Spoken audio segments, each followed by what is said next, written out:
Season 5, Episode 5 of Only Murders in the Building. We are at the halfway point. There's only 5 episodes left of this review. It's been an interesting season so far. Still, nothing has come of what happened to Lester, all the dealings going on.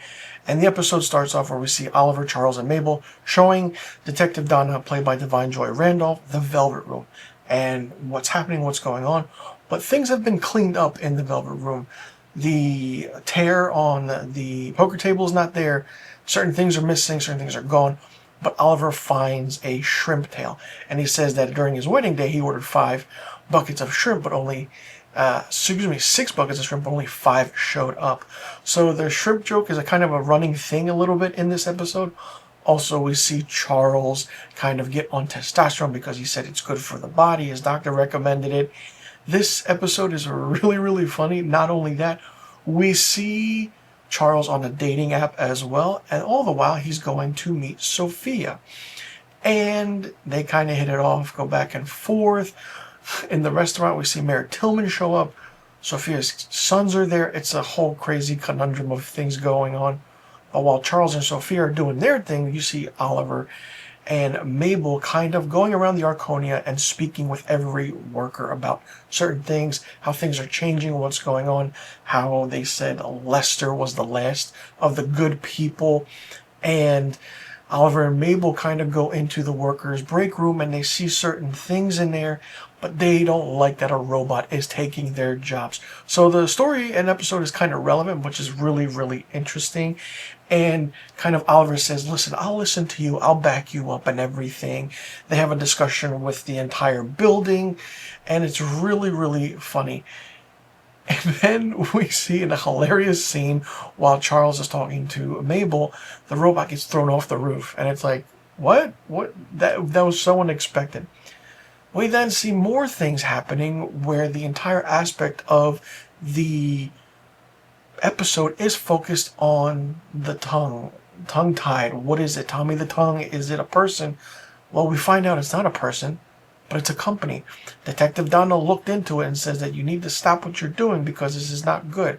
Well, Charles and Oliver and Mabel get in the car and they go to the address, and we see what is this company and what's going on, who's meeting, and why. And it's like, oh, and that unravels a whole new situation of what's going on in Season 5 of Only Murders in the Building. So many more questions need to be answered because it's like, what is really, really going on? That's the thing. And it's like, who did it, why?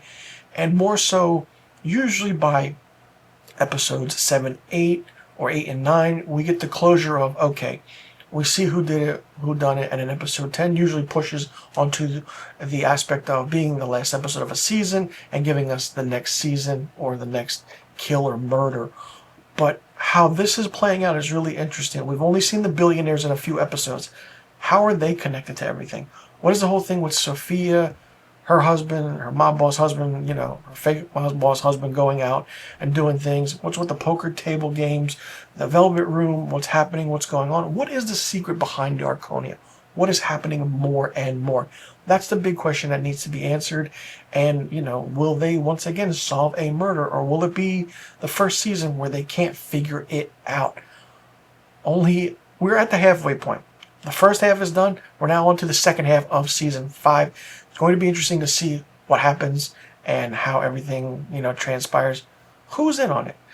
Because Mayor Tillman's got his thing going on, Sophia's got her thing going on, and everyone else is happening, and then the workers of the Arconia not liking how their jobs are being taken away, and the real aspect of the whole situation of how Lester's connected to certain things with the dry cleaning business.